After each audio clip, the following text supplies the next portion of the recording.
Jibbity job, Greg Miller. Jabbing and jabbing.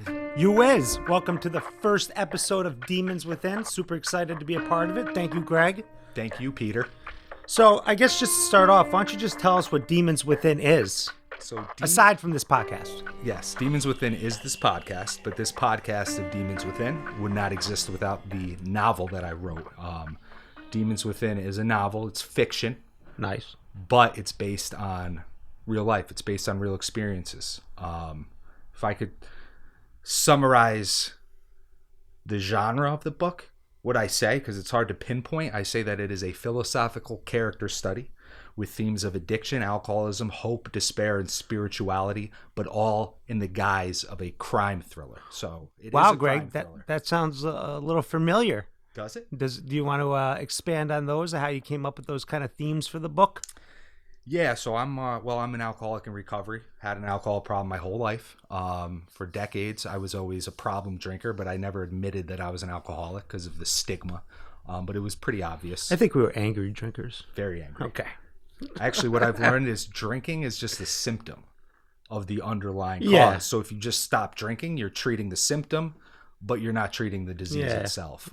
So I've had experiences with that. Me as well?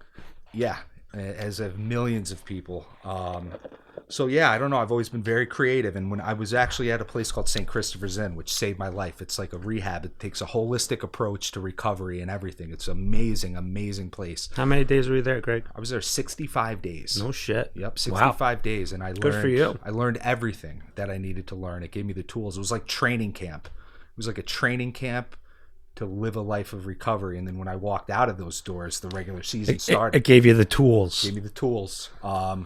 But while I was there, they had this creative writing therapy group. It was a voluntary one, and I did it. And the guy who ran that group is a published author named Eric Kruder, and he liked my stuff, and he recommended writing a book. And he was like, I was like, that's fucking crazy. It's a monumental task. Yeah. How am I going to write a book? Yeah. How am I going to write a book? And he broke it down like they break down recovery. Because if you look at never drinking again, if you look at that like my whole life, I'm not going to drink. That's all I'm used to doing. It's daunting as fuck. Yeah, it puts a lot of pressure on you. Yes. So that's why you look at it one day at a time. So Yes, he was sir. like, you do that with writing. He's like, you write, you only look at one day. You put your pen to a paper or your keyboard to a monitor. You do that every day. And some days you get 5 words, some days you get 5 pages. And that's exactly what happened to me. Oh, so we should do a shout out. Where does the book take place? The book takes place in the beautiful, renowned city of Albany, New York. The oft forgotten capital in the shadow. The capital of New York. In the shadow of quite possibly the best city in the country. Definitely in the country, possibly the world. It's set in Albany, which is where I grew up, where I live now. Did you start writing the book in St. Christopher's? No, I didn't. I knew when I left there I wanted to write a book. So I've always been creative and I've always been a writer. Yeah. Like I wrote that screenplay with you. Yeah. And I used to write, my aunt has a PR company I used to write for. I've just always been creative. So when I left there, I had no idea. I knew I wanted to do something based on recovery, something based on alcoholism. And I love crime thrillers. I mean, I wrote a book like Demons Within is my favorite book. It's a book I would want to read. It's a great book. Thank you, Peter. Jab. So no, I didn't have the idea, but like 3 days after I got out on January 12th, I remember the day like it was yesterday. And when I got out, I was thinking, and I couldn't think any ideas. Like when I was trying to think of ideas, It doesn't come to you. It didn't work. Yeah. And then I got the first image. Like I got the image of the prologue. It just came to me. And without spoiling it, the prologue takes place in a church. It's kind of like in the beginning, an AA meeting's being set up and something terrible happens. It's creepy as hell. And that image came to me. And I was actually on vacation, a little getaway with my parents. And I just like immediately started jotting shit down in my phone, like in the notepad or whatever it's called. And then for the next 3 days while I was on vacation, by the time I got back to Albany, I had like 3,000 words of notes, and it just kept growing and growing and growing. But why don't you tell us about, I guess, the main character first, Bill? Yeah, so the main character is Bill Dillard, which the name the name's funny because I used to have a moniker called Fred Dillard. Like, I got banned from Twitter because alcoholic ranting, and I had to make a new account, and I made it as Fred Dillard. So the first name Bill. I didn't know that. You didn't? No. Yeah, I was talking shit to like Justin Tuck in like OCU Minora because the Giants lost and I was hammered. I was like, "You guys suck. You stink." Probably used some F-bombs. Yeah, so it's Bill Dillard. The name Bill is actually an homage to Bill Wilson, who's one of the founders of AA. And then Dillard, I didn't realize that. Yeah, and Dillard's just the inside joke for me. But yeah, so he's so I would say like 30% of Bill Dillard is me. And a lot of the negative thinking. You see the book's structured with a bunch of flashbacks, and you can see Bill's thoughts. And as he's sort of descending onto the brink of alcoholism, like destroying his life, isolating, just succumbing to the demons within, those thoughts are thoughts that I had when I was drinking. And what I've come to find out is they're very, very common amongst alcoholics and addicts. It's just this like resentment, this anger, this self-pity, this blame, this victim mentality. It's just a warped and twisted way of thinking. Yeah. So he's a 55-year-old retired detective, and he's, Well, do you mind me asking, like, could you give an example of one of those types of flashbacks that you had? Or even not if it's in the book, or a type of flashback that you had maybe when you were younger and drinking, or a flashback that's in the book.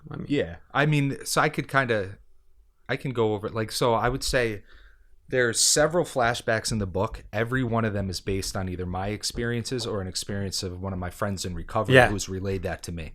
So I can tell you, like, right off the bat, the chapter 1 flashback, that happened with me and my ex-girlfriend. The only thing that, like, there was no violence or guns or children. I didn't have any kids with this ex-girlfriend. She's probably happy about that.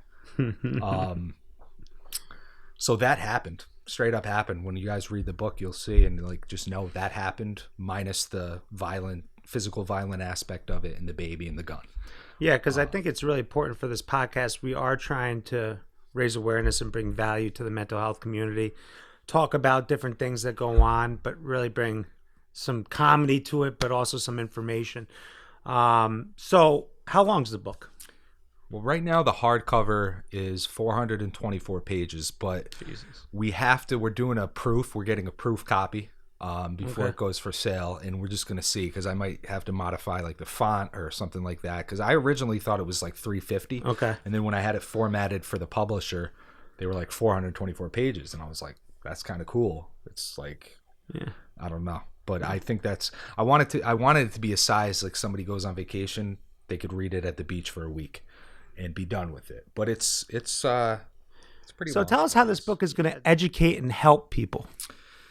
So this book, I mean, first and foremost, I wrote it to entertain, but it is full. It is full of knowledge. It's full of wisdom. It's full of everything that I've gotten. I've done so much work. I've read books from Eckhart Tolle, Russell Brand, Michael A. Singer, the Bible, my sponsor, counselors. I've taken nuggets of all this stuff about spirituality, about recovery, and it's in there. I mean, there's an entire chapter that I think will help people. I'm confident enough to say that somebody who might be a little lost with their life, the direction their life's going, if they read this book and they get to this chapter, it will be eye-opening for them. It'll help set a foundation to maybe find that spiritual path that they need to nourish their soul and live a fucking purposeful life, and a life of recovery, a life of sobriety, a life of happiness. Yeah, I felt that when I read the book. I was kind of with Bill the entire way, and I don't want to spoil the book at all. Yeah. But I have to say I really like the ending. Yeah. Is that too much information? No, that's not too much information. So we're going to be doing a podcast pretty much every week, if not more. And do you want to talk a little bit about how we're going to come up with the different ideas for the podcast and how? Yeah. So we're basically going to have a topic a week. This, or an episode, it could be coming out more than once a week, but this first episode is pretty much specifically about the book. It's very much informational, But going forward, each episode will have a topic. For example, the next episode, a little teaser for you, is contemplating death, which again, I've written about that extensively. It sounds morbid, but it's actually the way we're talking about contemplating death is incredibly helpful to just live life, living in the moment, and to not waste any time, not waste time in your own head. Like, they always say that men are not disturbed by things, but by their perception of them. So contemplating death helps you clear out the negative perception you have and focus on what matters. So, stuff like that. We're going to talk a lot about the ego. The ego is the enemy of happiness, straight up. So we're going to talk about that. And we're going to be funny. We're going to be jabbing. We're going to be jabbing. We're going to be shooting. We're going to be stabbing. I don't know if this is too serious of a question right now, but as far as your sobriety goes, when did you know that you hit rock bottom? I mean, for me, I was wandering on Central Avenue aimlessly drunk. And my brother, who's a state trooper, actually found out where I was and picked me up and brought me to the hospital. And realizing where I ended up in the hospital, it's a it's a psychiatric center called E2 at Albany Med. And I was in there, and I remember, I think it was the second night, and I was in my bed, and I saw the grown man next to me. He was crying. And I think he was like 36 years old, and he didn't have one person to call for support.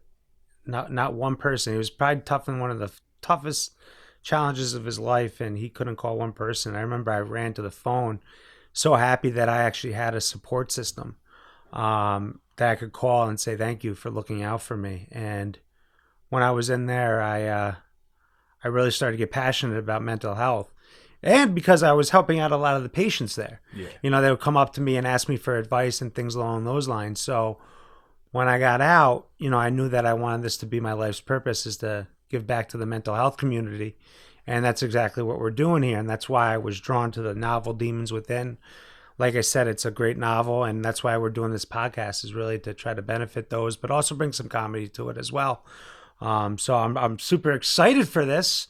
I'm sure a lot of us looking at this, or a lot of our friends or fans or whatever you want to call them looking at this, are probably laughing seeing me and you on a podcast together. Absolutely. Because we used to be absolute savages. At Oneana. Barnyard animals. I don't know if we could shout out the fraternity name because we'll probably get copyright. Yeah, and we weren't, it was an unrecognized fraternity. We were like essentially just a gang of middle class white kids on a college campus drinking, and I don't know. Yeah. I think I'll leave it at that. But, I'm super excited for the book. It definitely, the different phases that Bill goes through, I can definitely relate to a lot of those. Yeah. So like Bill's rock bottom, and then I can talk about mine. Yeah. Bill's rock bottom's pretty clear. When you read the book, you'll see that, because it's essentially a life or death situation. Yeah. I'll leave it at that.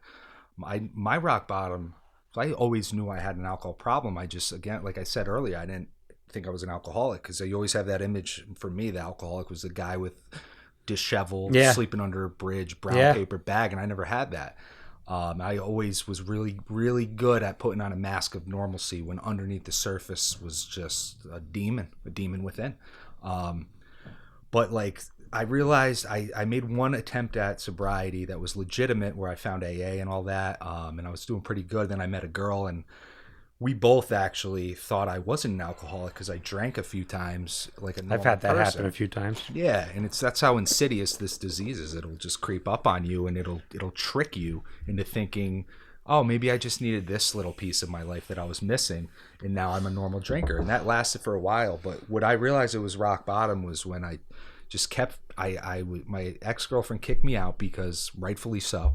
She gave me so many chances. It's insane. I'm grateful that she stood by me as long as she did.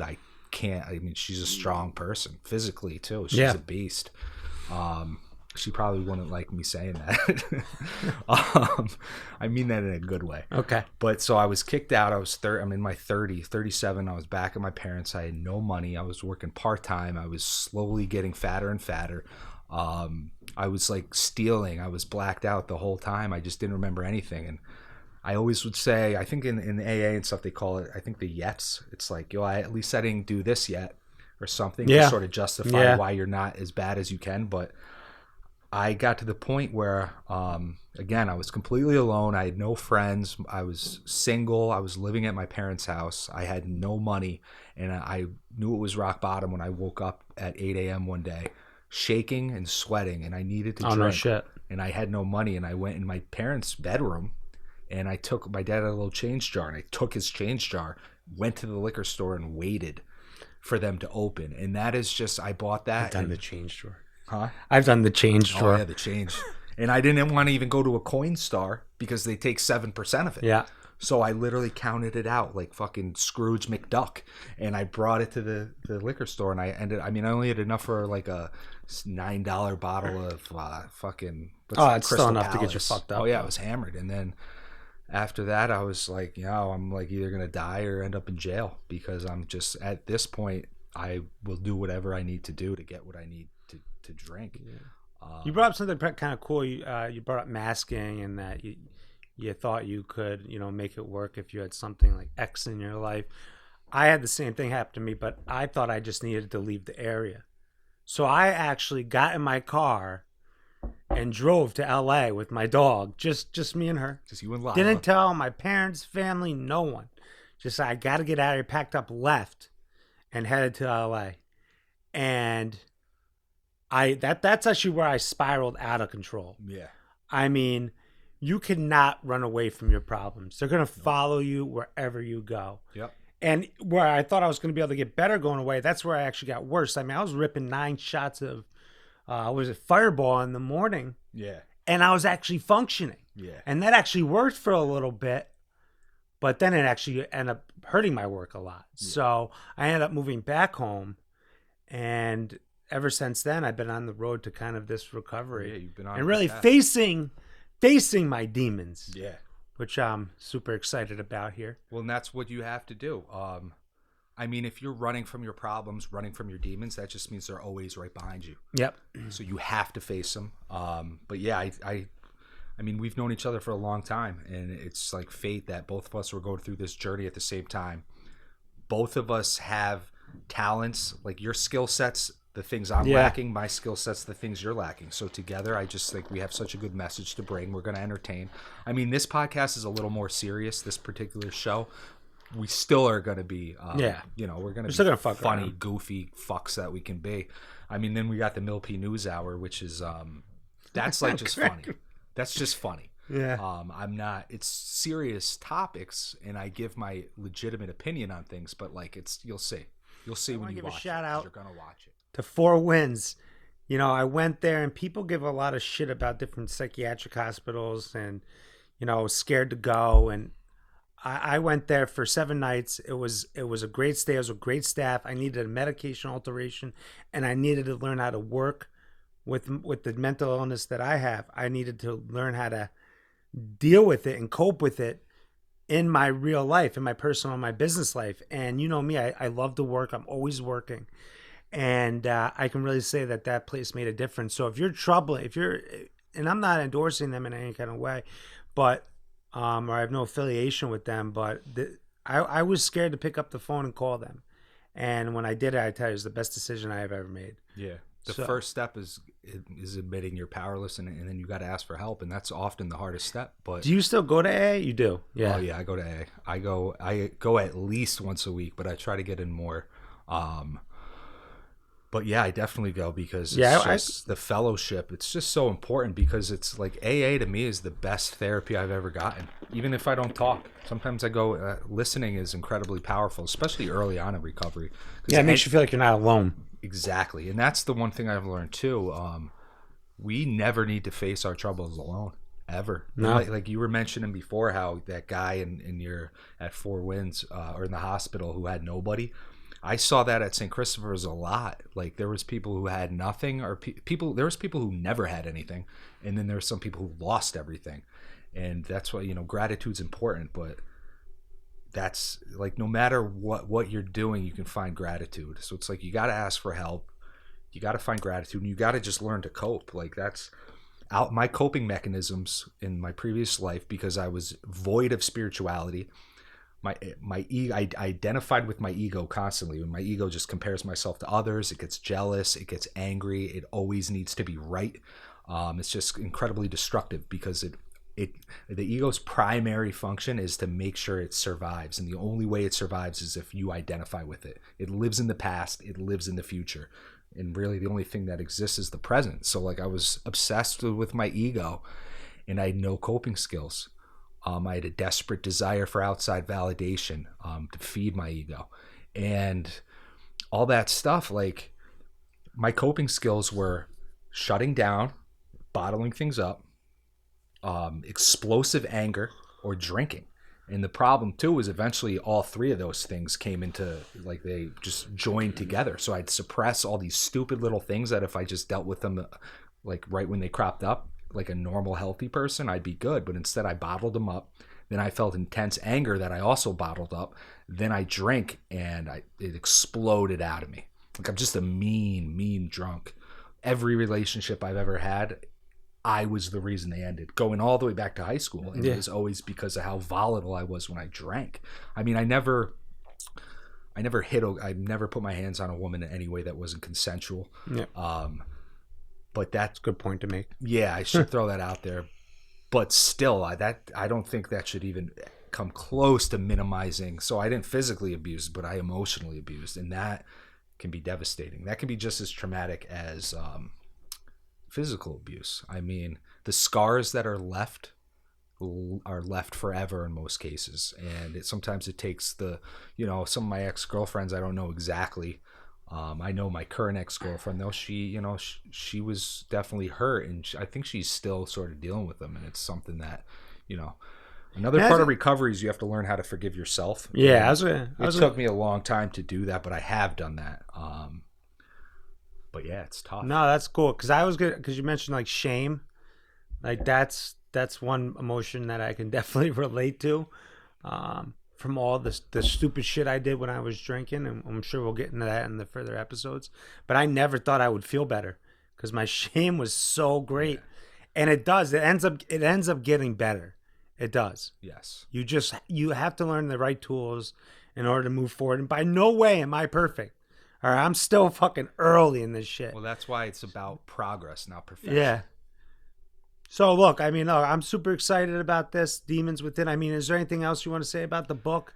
I'm sure we're going to be talking a lot about the book. This isn't the only video you're going to be seeing on the book.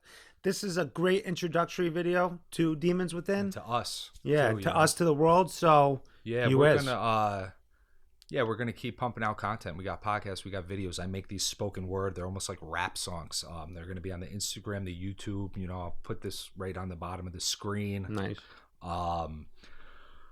But yeah, I mean, you're going to get to know us really well. You're going to laugh. You're going to cry. I don't know if you're going to cry. Maybe. We might. You never know. Yeah. It just depends. But yeah. But that's kind of what it's about. Yeah. No, that sounds good. I appreciate it. And you all is. Yeah. Ja.